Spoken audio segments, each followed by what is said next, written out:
இன்றைக்கி கொஞ்சம் வெளியில் போயிருந்தோமா, சரி அப்படின்னு சொல்லிட்டு சீக்கிரமாகவே கிளம்பிட்டோம். தம்பிக்கு சாப்பாடெலாம் ஊட்டிட்டு நாங்களும் சாப்பிட்டுட்டு ஒரு 9 மணி 10 மணிக்கெலாம் கிளம்பிட்டோம். வீட்டில் துணிலாம் இருந்துச்சு, அதெல்லாம் துவைச்சி போட்டு போயிட்டேன். ஏன்னா வந்துலாம் நம்மளால் செய்ய முடியாது, வெயில் பயங்கரமாக இருக்கும். அதனால் நான் அந்த வேலையெல்லாம் முடிச்சுட்டு தான் கிளம்புனேனே. நாங்கள் போன வேலை ஒன்று, ஆனால் அது நடக்கலை. ஆனால் வந்து சரி எனக்கு ட்ரெஸ் எடுக்கணும்னு நினச்சேன். ஏன்னா நான் சேர்த்து வச்ச காசு தான். நான் அவங்கள கூப்பிட்டுட்டே இருந்தேன். அவங்க சொன்னாங்க நான்லாம் எடுத்து தர மாட்டேன் அப்படின்னு சொல்லிட்டு இருந்தாங்க. இல்லை நான் வச்சுருக்கிறேன். நான் எப்போயுமே வந்து எனக்கு டெய்லியும் செலவுக்கு கொடுப்பாங்க. அந்த காசை நான் செலவு போக மிச்சம் எடுத்து வச்சதை வந்து நான் சரி எனக்காக நானே எடுத்துக்கிறேன், நீங்களாம் ஒன்றும் எடுத்து தர வேணாம் அப்படி சொல்லிட்டு டைலாக்லாம் பேசிவிட்டு சரி வாங்க அப்படி சொல்லிட்டு ரொம்ப நாளாக கூப்பிட்டுட்டே இருந்தேன். அப்போ ஒரு டைமு போய் நான் எனக்கு எடுக்கவே இல்லை. நான் போய் பார்த்தேன், ஆனால் எடுக்கலை. நான் போய் தம்பிக்கு மட்டும் ரஃப்யூஸ்க்கு ட்ரெஸ்ஸு, அப்புறம் வெளில எங்கேயாவது போனேன், அந்த மாதிரி ஒரு 2 ட்ரெஸ்ஸு எடுத்துகிட்டு வந்துட்டேன். எனக்கு போய் பார்த்தேன், ஆனால் எனக்கு ஒன்றுமே செட் ஆகலையே, அதனால் வந்துட்டேன். அப்புறம் இன்றைக்கி தான் ஏதோ கூட்டிகிட்டு போனாங்க. அப்புறம் இந்த ஈஸ்வரன் கோயிலில் என்னமோ அன்னதானம் கொடுக்குறாங்க போல். இன்றைக்கி நான்வெஜ்லாம் கொடுப்பாங்க போல். நான் இன்றைக்கி தான் தெரியும். இல்லைன்னா சாம்பார் சாப்பாடு இந்த மாதிரி தானே கொடுப்பாங்க. நான் சரி இன்றைக்கி தான் தெரியும். அவங்கள்ட்ட கேட்டேன், அந்த மாதிரி நான்வெஜ்லாம் கொடுப்பாங்க, அதுதான் மெயினே அப்படின்னாங்க.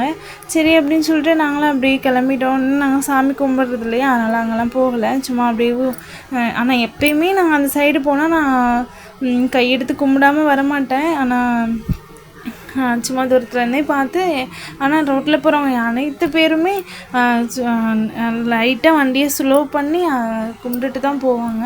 ஏன்னா அது அவ்வளோ பவர்ஃபுல்லான சாமி. சரி அப்படின்னு சொல்லிவிட்டு நாங்களும் அவ்வளோவா டிராஃபிக்லாம் இல்லையா, சரி நாங்களும் மெதுவாக அப்படி வந்தோம். ஆனால் நாங்கள் ஒரு வேலை பார்த்தோம், ஆனால் அந்த வேலை நடக்கலை. சரி அப்படின்னு சொல்லிவிட்டு நாங்களும் சரி தேனியானதுக்கு பக்கமாக போயாச்சு. என்ன ஆச்சுன்னா, நாங்கள் இப்படி கட் பண்ணி வரலாம், அவர் என்ன பண்ணிட்டாரு, அந்த பக்கம் போய் சுற்றி வந்தார். ஏங்க இப்படி பண்ணுறீங்க அப்படின்னு சொல்லிட்டு சத்தம் போட்டுகிட்டே நானும் வந்தேன். இல்லை நீ ஓட்டுறியா அப்படின்னு சொல்லிட்டு அவங்களும் சண்டை போட்டே இருந்தாங்க. எனக்கு ஓட்ட தெரியும் வண்டி, நான் இவங்களே வச்சு ஓட்டியிருக்கேன். இப்போ தம்பி இருக்கிறதுனால ஓட்ட மாட்டேன், இல்லைன்னா ஓட்டிடுவேன். என்னமோ நினச்சிட்டாங்க நம்மளுக்கு எதுவுமே தெரியாது, இவங்களுக்கு தான் எல்லாமே தெரியும் அப்படி. எல்லாம் தெரிஞ்சும் அமைதியாக இருக்கும், அவ்வளோதான். ஏன்னா பயங்கரமாக நான் வண்டிலாம் ஓட்டுவேன், கீர் வண்டி எல்லாமே ஓட்டுவேன். இப்போது டச்சு விட்டுட்டு போகாது, ஏன்னா நல்லா தான் நான் ஓட்டுவேன் எப்பயுமே. ஆனால் இப்போ கொஞ்ச நாளாக ஓட்டுறதில்ல, கொஞ்சம் கூசும். ஏன்னா டிராஃபிக்லலாம் ஓட்டும் போது. மற்றபடி நார்மலாக நான் ஓட்டிடுவேன், எனக்கு பழக்கம் இருக்கிறனால. சைக்கிள் ஓட்ட தெரிஞ்சாலே போதுங்க, வண்டி ஓட்டிடலாம். ஸ்டேரிங் ஃபஸ்ட்டு கரெக்டாக பிடிக்கிற அந்த இது இருந்துச்சுனாலே போதும், ஓட்டிடலாம். நானே அப்படி தான், நானாக தான் ஸ்கூட்டி பழகினேன். அப்பாட்ட ஸ்கூட்டி இருக்கா, அந்த ஸ்கூட்டியில் நானாக தான் பழகினேன்னு. அப்படியே பழகினதான், எனக்கு யாருமே கற்றுக் கொடுக்கல. சைக்கிள் கூட எங்கள் அண்ணன் கொடுத்தான், ஆனால் அவ்வளோவா கற்றுக் கொடுக்கல, ஏதோ கொஞ்சம் கற்றுக் கொடுத்தான். ஆனால் வந்து நானாக தான் அதுக்கப்புறமும் ட்ரை பண்ணேன். அப்புறம் ஓரளவு தேனியானந்தம் வந்தாச்சு, அங்கிட்ட இங்கிட்டு சுற்றி கூட்டிகிட்டு வந்துட்டார். அப்புறம் கோலத்தை பார்த்தேன்னா எனக்கு ஷாக்கிங்காக இருந்துச்சு. இவ்வளோ பெரிய தேனியானத்துக்கு குட்டியோனா போட்டிருக்கீங்களே கோலம் அப்படின்ற மாதிரி ஃபீலிங்காக இருந்துச்சு. ஆனால் நல்லா இருந்துச்சு கோலம். அப்புறம் ஹஸ்பண்ட் வந்து ஹேண்டிகாப்டர்னால ஸோ வண்டி வந்து அங்கே போட மாட்டாங்க, இங்கே முன்னாடியே போட்டுருவாங்க. ஆனால் சில பேர் என்ன பண்ணுவாங்கன்னா, அவங்க சூழ்நிலையை புரிஞ்சுக்காமல் நீங்கள் போய் உள்ளே போட்டுவாங்க வண்டி அப்படின்னு சொல்லி ஒரு மாதிரி ரக்கடாக பேசுவாங்க. ஆனால் சில பேர் வந்து வாங்க தம்பி நீங்கள் எங்கேயும் நிப்பாட்டுங்கன்ற மாதிரியும் பேசுவாங்க. ஸோ ஏன் ஒருத்தவங்க வந்து என்ன நிலைமையில் இருக்காங்கன்றது வந்து சில பேர் புரிஞ்சுக்காமல் பேசுகிறது தான் ரொம்ப கஷ்டமாக இருக்கும். அப்புறம் அவங்க அங்கே நிப்பாட்டிட்டு வந்தாங்க. நான் அதுக்குள்ளே நான் முன்னாடி போய் பார்த்துட்டு இருந்தேன். அப்புறம் தம்பியும் வாங்கி அவங்க பார்த்துட்டு இருந்தாங்க. நீ ஃப்ரீயாக ட்ரெஸ்ஸை பார்த்துடு அப்படின்னு சொல்லிட்டு. அப்புறம் நானும் ஒன்றுனா பார்த்தா எனக்கு செட்டே ஆகலை, எனக்கு பிடிக்கவுமே இல்லை. நான் அன்றைக்கி பார்த்துட்டு போனது வேறு, இன்றைக்கி இன்றைக்கி பார்க்குறது வேறு. ஒரு மாதிரி கஷ்டமாக இருந்துச்சு. சரி அன்றைக்கி எடுத்துகிட்டு போயிருக்கலாமோ அப்படின்னு. அப்போ வந்து கையில் காசு இல்லை, ஜிபேயில் இருந்துச்சு. இருந்தாலும் ஜிபேயில் எதுக்கு நம்ம அதை யூஸ் பண்ணணும் அப்படின்ற மாதிரி நான் போயிட்டேன்.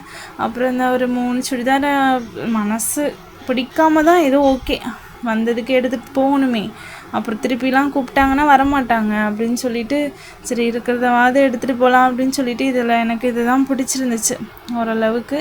அப்புறம் சரி இன்னும் கொஞ்சம் நேரம் அங்கே நின்று பார்த்துட்டு போகலாமே, தம்பிக்கு ட்ரெஸ் எடுக்க போகலாமான்னு மட்டும் தான் கேட்டேன். கொண்டுருவேன் ஃபஸ்ட்டு வா வேலைக்கு லேட் ஆகிடுச்சு அப்படின்னு. சரி இப்போ இதெல்லாம் பார்க்குறதுக்குலாம்னா நைட் ட்ரெஸ் அந்த மாதிரிலாம் நல்லா ஆஃபரில் போட்டிருந்தாங்க. தேனியில் யாராவது இருந்தீங்கன்னா இங்கே போய் எடுங்க, சூப்பராக இருக்குது. ஃபேண்ட்டு மட்டும் 130 ரூபா அந்த ரேஞ்சில் போட்டிருக்காங்க, நல்லா இருக்குது.